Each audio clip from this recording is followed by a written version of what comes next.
প্রতিদিন নিয়ত থাকে, নিয়মিত থাকবো, কোনো না কোনো বাহানা আসেই, এই ধোঁকা থেকে কিভাবে মুক্তি পাবো? বাসার পরিবেশও অনেক ইফেক্ট করে। এখানে দেখেন মানুষের যেই ইচ্ছাটা, এটা হচ্ছে সবচেয়ে গুরুত্বপূর্ণ। তো আপনার কোনো না কোনো বাহানা তো প্রতিদিন আসেই। আপনি মানে একেবারে আজম বিল জজম করবেন। আজম বিল জজম মানে একবারে দৃঢ় প্রতিজ্ঞা করবেন যে বাহানা আসলেও আমি সেই বাহানাকে পাত্তা দিব না, আমি অবশ্যই প্রতিদিনের পড়া প্রতিদিন আমি পড়ব। প্রতিদিন আমি যেই হিফজের ক্ষেত্রে আমার যে রুটিন, সেই রুটিনটা আমি মেনে চলবো।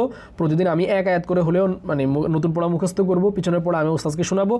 এইভাবে যদি বাহানা আসলেও সেটাকে পাশ কাটিয়েও যদি আপনি করতে পারেন একবার, দুইবার, তিনবার, একসময় দেখবেন এই বাহানা আর আপনার পড়ার ক্ষেত্রে বাধা হয়ে দাঁড়াবে না ইনশাআল্লাহ তাআলা।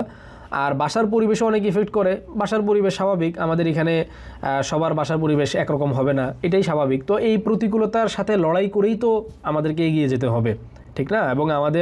এবং দেখেন, যার বাসার পরিবেশ যত বেশি প্রতিকূল, তার সংগ্রামটাও তত বেশি, যার কারণে তার মর্যাদা এবং তার যেই রিওয়ার্ড আল্লাহর পক্ষ থেকে, এটাও কিন্তু বেশি। আপনাকে এটা মাথায় রাখতে হবে।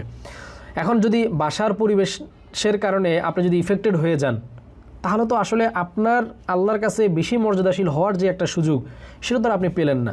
আপনার আল্লাহর কাছে বেশি মর্যাদাবান হওয়ার, বেশি নেকি পাওয়ার, আপনার সম্মান আল্লাহর কাছে বাড়ার তো মাধ্যমই এটা যে আপনি অন্য আর 10 জনের মতন না, আপনি অনেক বেশি প্রতিকূলতার ভেতরে, অনেক বেশি আপনার এই ধরনের প্রতিকূল পরিস্থিতিকে পাড়ি দিয়ে তারপর আপনি হিফজটাকে কন্টিনিউ করছেন।